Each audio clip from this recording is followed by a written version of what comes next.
Bora Bora lies 140 miles northwest of Tahiti and was discovered by Captain Cook in 1777. The island is 4 miles long and only 2.5 miles wide, surrounded by reefs with only one safe entrance.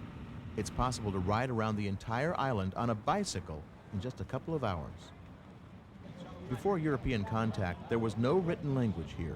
History was transmitted by oral tradition from generation to generation through songs and by chanting. Since we arrived on Sunday, we had the opportunity to experience a little of that oral tradition firsthand.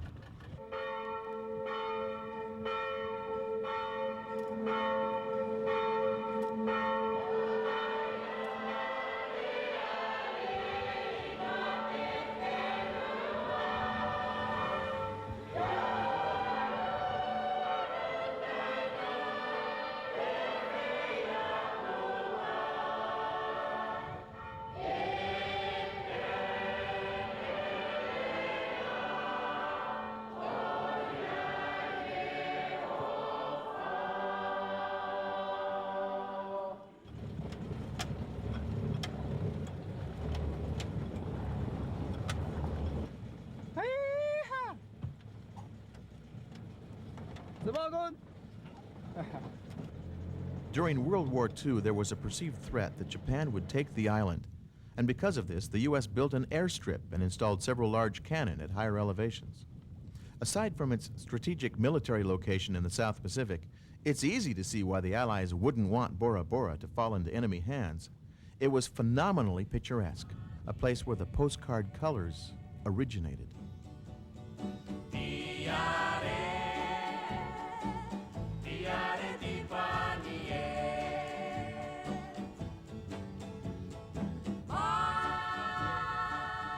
Just riding our bikes along this terrific road, we came across this ancient marae and noticed all the rocks piled up here, and over in the corner there's a petroglyph.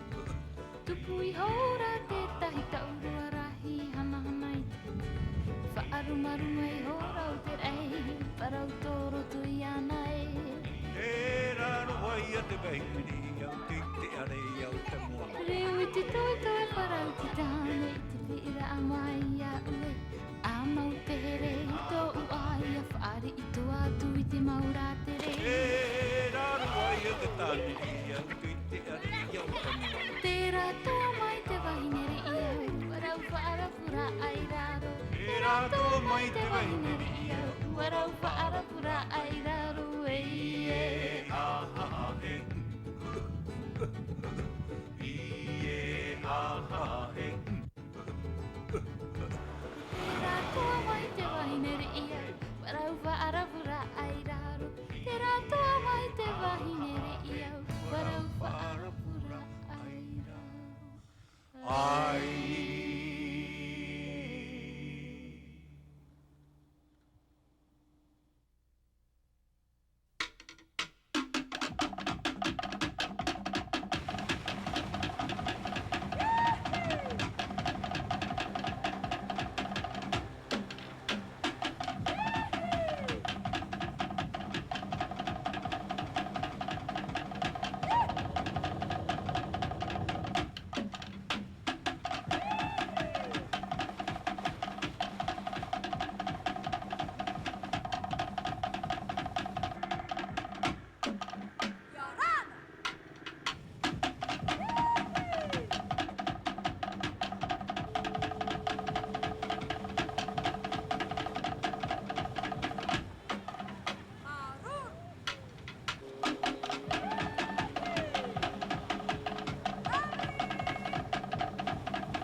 Bola!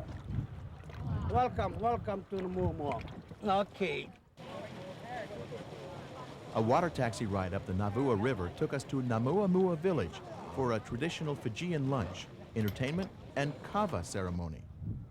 The ceremonial site would be guarded by a warrior, and we would be politely asked to respect Fijian customs. English way, ladies first. So Fijian way, men first. Sorry for ladies. Only for today, okay? The men led the way and the women followed during the procession to the ceremonial house. During the ceremony, men would sit in front, women in back. This is more than just a custom. In Fiji, the women's place in society is well defined. Even today, a woman cannot secure a bank loan without the signature of a male family member.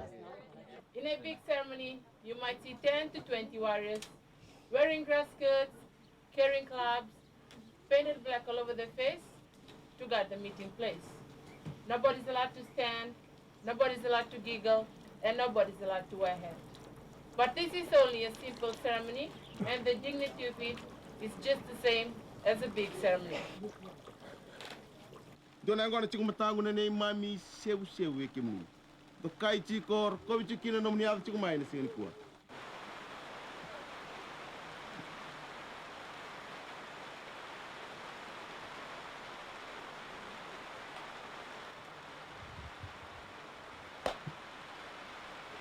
Bola! Boa!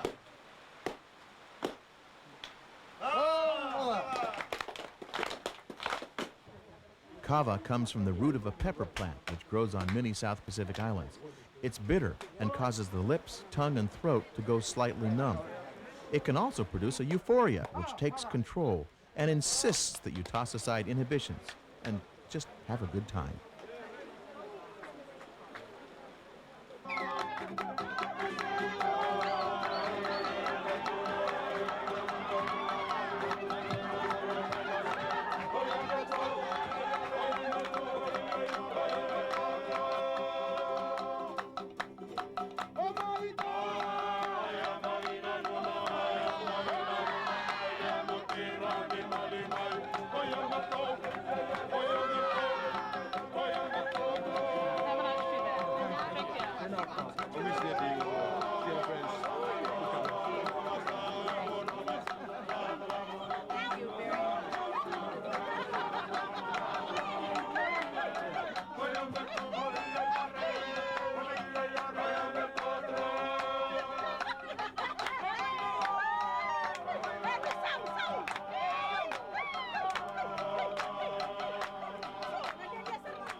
Just another ho-hum day on the Ocean Explorer 01.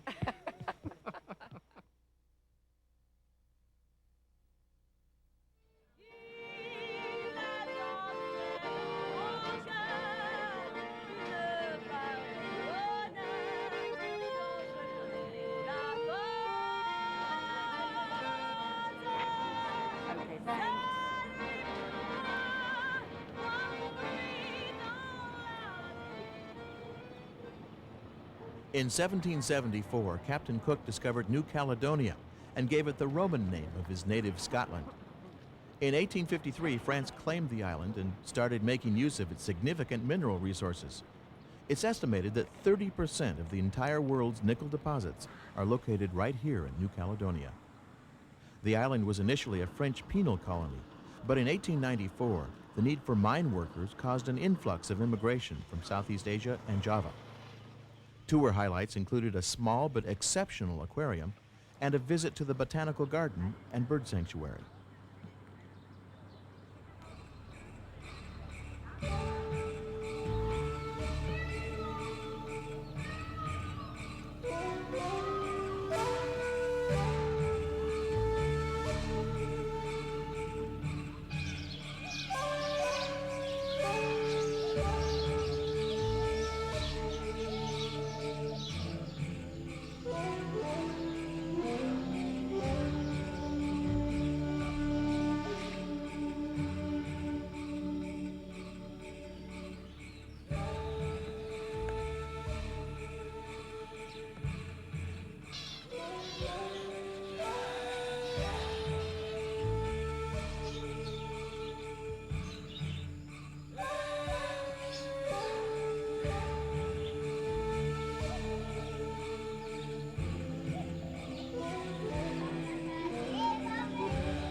Cairns, Australia was founded in 1873 as a government customs collection point and grew quickly with the discovery of tin and gold.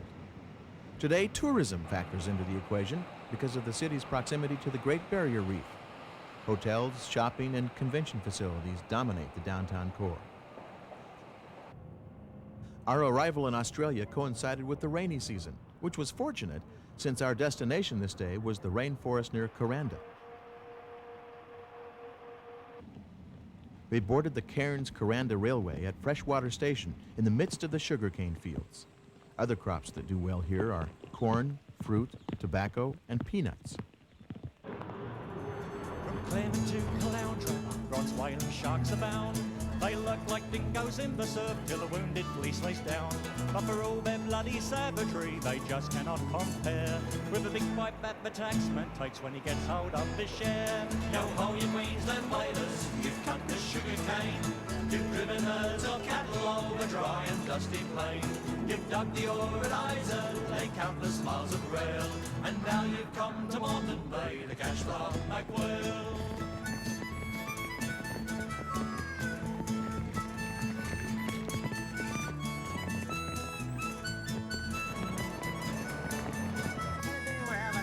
What a day. Beautiful liquid sunshine.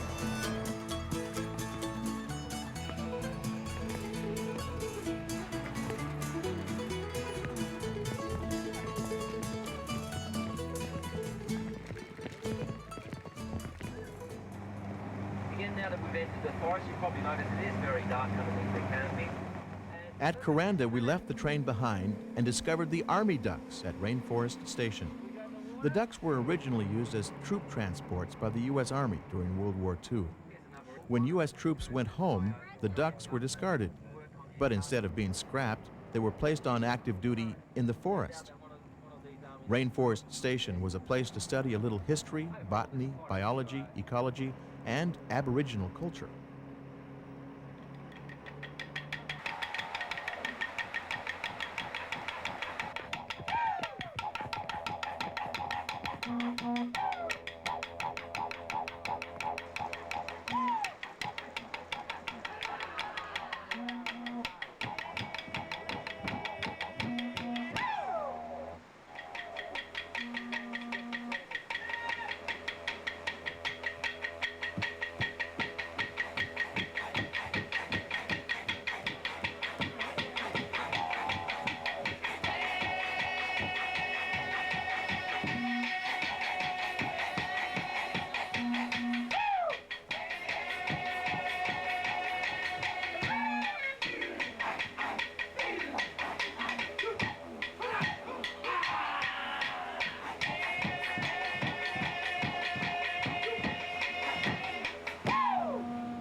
From one Australian port to the next.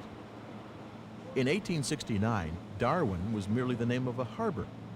But in 1911, the people of Palmerston decided to rename their city so that the name of the harbor and the city would be one and the same. Darwin is known for being destroyed by a cyclone in 1974 and for its proximity to giant termite mounds in Litchfield National Park. They're built out of the soil from the ground, saliva, and waste products as well. So, and it's very, very strong stuff. The early settlers used to break it up and mix it into a slurry and put it on the floor of their houses, and when it dries like concrete, so and dust-free, so it's good building material. The flat ones are called magnetic mounds because of their orientation to the sun. The rounded ones are called cathedral mounds, for reasons you can easily imagine. This one is estimated to be more than 100 years old. Other termite species choose to locate their colonies in trees after building protective tunnels from ground level.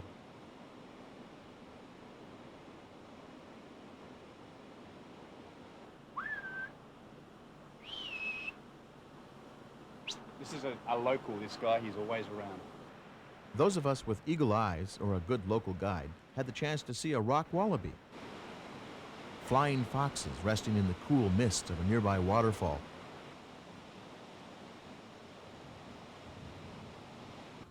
a kookaburra or two,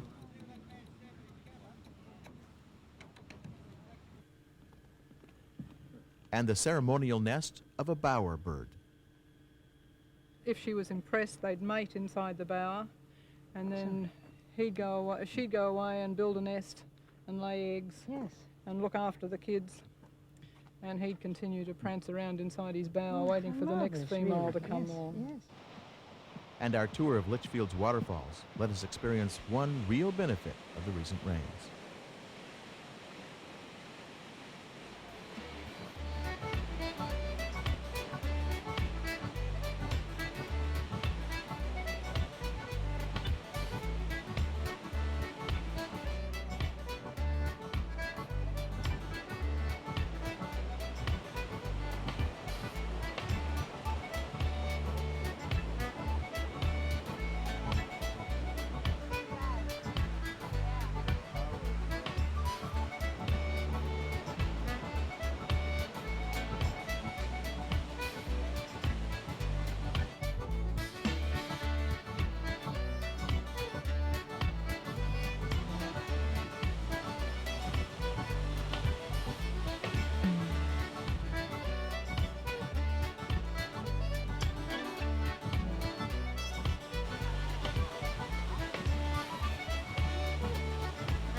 Okay, now we have a good idea of where we want to go, but it'll be for today and tomorrow. Yes, it's better you check our car first. Bankrupt. No money. With such persistent salespeople, it's possible to go bankrupt very quickly in Bali. The taxi drivers had all the information we needed and the skill to get us there quickly and in one piece. The lifestyle on Bali has somehow retained its ancient quality. Tourism and satellite television haven't done much damage here.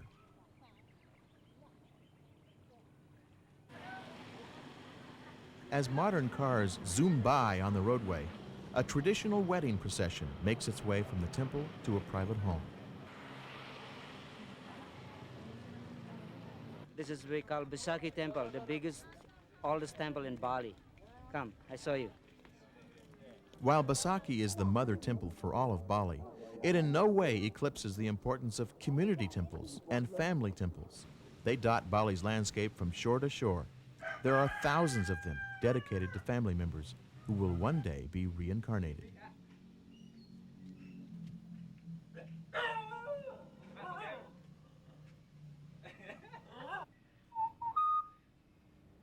Hello, boss. Selamat pagi. What did he say? Selamat pagi in Indonesian, but in English it's good morning, it's mean. Here in Ubud's monkey forest, the monkeys get a lot of respect and food. They even have their own temple complex.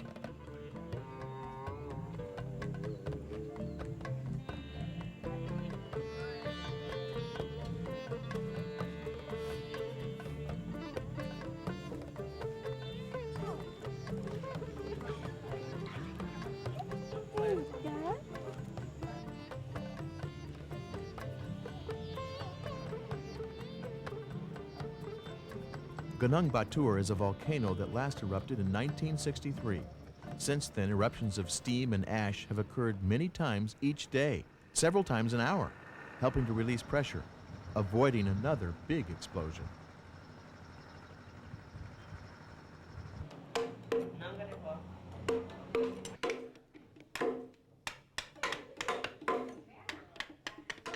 The artistic skill and patience of the Balinese is absolutely remarkable. So much effort goes into their work, it's difficult to imagine why anyone would ever start the project. Their choice of medium can also be unusual. If you can make wicker furniture, why not wicker bicycles? Batik also takes a lot of effort, the initial design being created with wax so that the ink won't stain parts of the cloth.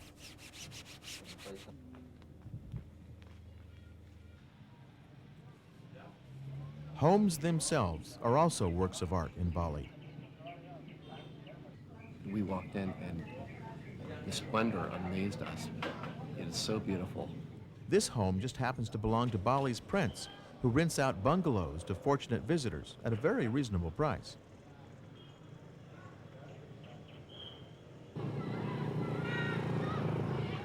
In the 10th century, much of Indonesia was Hindu. In the 15th century, all of the islands except one converted to Islam. Bali became the refuge for the artists and educated people who didn't want to convert. Islamic forces never invaded, and the Dutch, who eventually controlled the island, chose not to destroy the culture here.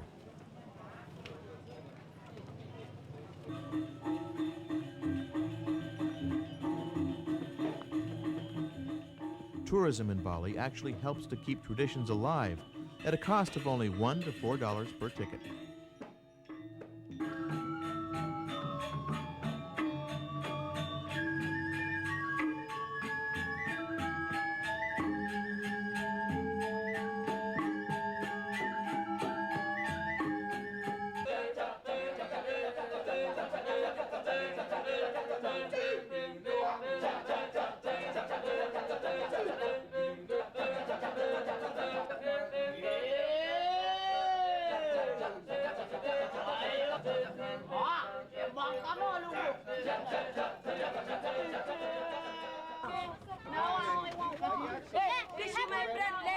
Of course, the final scene of our dramatic visit to Bali would be called the $1 chant.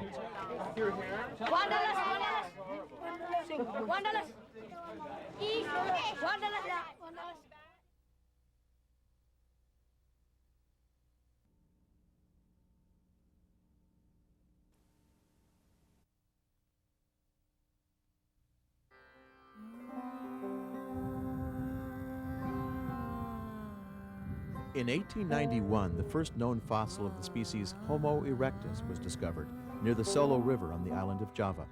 The bones were given radiocarbon dates of about 500,000 years. About 500,000 years after Java man died, the population density of his island is one of the highest on Earth at about 2,200 per square mile. The total population of Indonesia's 13,000 islands is about 200 million people. More than half of them live on Java. Religiously, Indonesia is somewhat homogeneous. 87% of the population is Muslim, but in other ways, there is diversity. Throughout the archipelago, 250 languages are spoken. Hindu influence on Javanese culture reached its peak in the 9th, 10th, and 11th centuries. This complex was built in the 8th century on 9 hills an hour south of Semarang.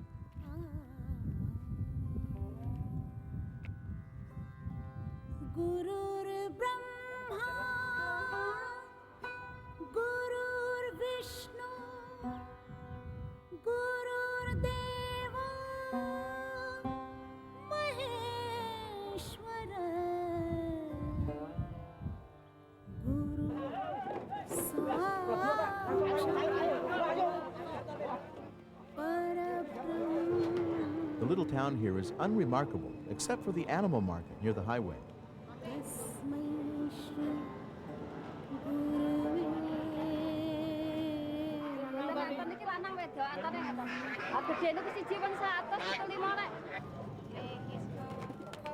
A broad spectrum of species can be purchased here. These are racing pigeons.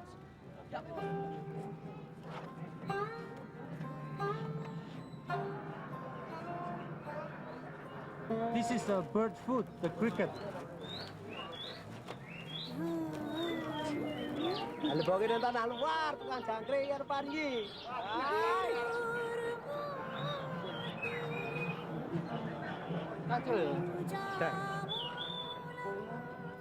The one that you just shoot is a baby deer. The local tobacco is flavored with clove oil and is smoked by a large percentage of the population. If purchased in pre-rolled form, a pack would cost from 30 to 40 cents.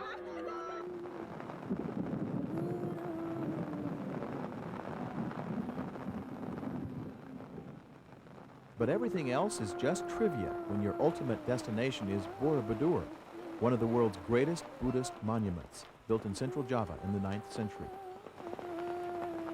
Only 200 years later, the temple fell into disrepair and became overgrown with plant life and partially buried under volcanic ash.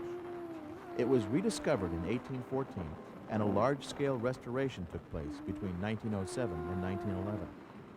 Relief carvings on the walls tell the story of the Buddha's life and represent the ascending stages of enlightenment towards nirvana.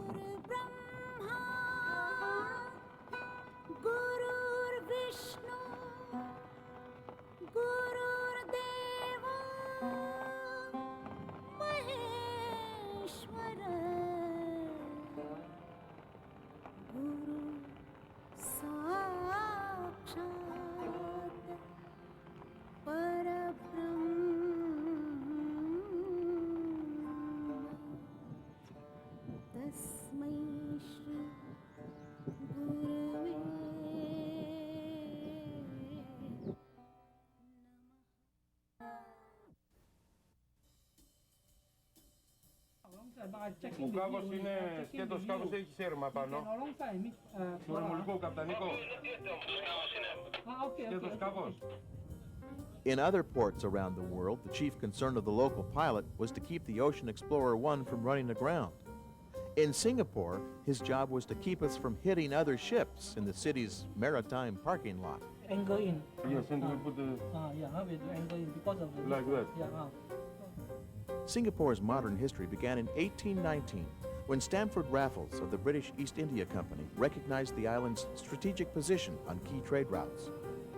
What began as a small trading settlement blossomed into the busiest port in Southeast Asia and possibly the world.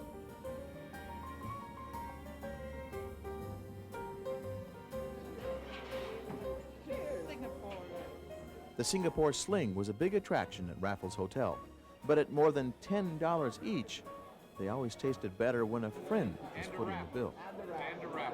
Nice to meet you, Cliff. The perfectly white paint job on the hotel hinted at what we could expect from the rest of the city. People who litter here can expect big fines if caught. Even the sale of litter-causing chewing gum has been banned.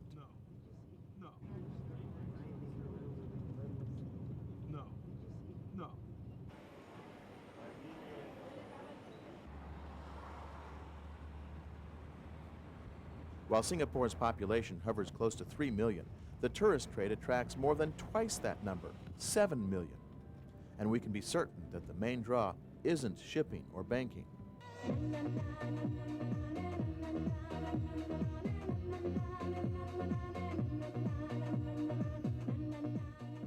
Singapore is 100% urban. Due to the island's small size, the population density is extremely high, at nearly 13,000 per square mile. 3/4 of its citizens are ethnic Chinese, 7% are Southeast Asian, about 15% are Malaysian. The crowded conditions cause an extra special need for recreation. Sentosa Island is one of the closest places to find some space, but a golf course is another option. Singapore has one of the highest densities of golf courses in the world. A visit to the aquarium was like trading one fishbowl for another, but there were some interesting things to see there. Tell me quick, boy, ain't love a kick. Tell me quick, ain't love a kick in the head.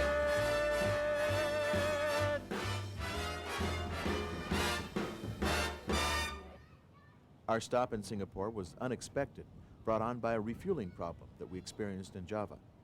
The duration of our stay here was only 6 hours.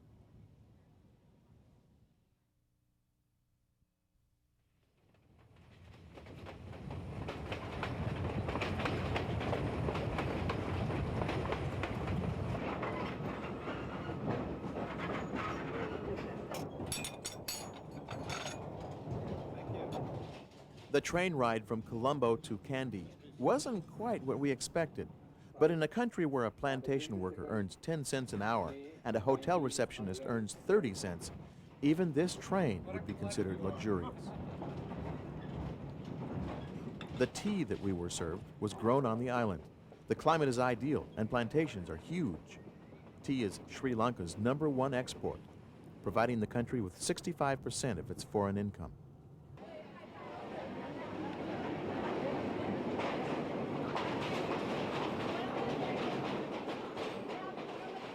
Education is compulsory from ages 5 through 13, and it's free up through the university level.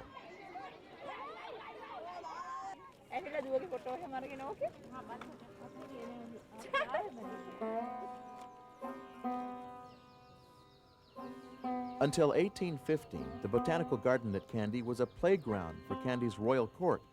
But in its second incarnation, it became a public park and a preserve for all of the island's plant species, most of which are beautiful, many of which are useful, some that are even edible. Smells good. Oh, it's wonderful. It's cloves. Yum. Take it with me. Usually the cinnamon, they do not permit the tree to grow. They keep on cutting. But if it is permitted to grow, it will grow into a big tree. And that's another plant. And that tree is a cinnamon tree, the big tree. Eucalyptus, cypress, mahogany, ebony, satinwood, jackwood. The garden also offered trees with edible bark and leaves, ingredients that we would savor during our lunch at the Queen's Hotel.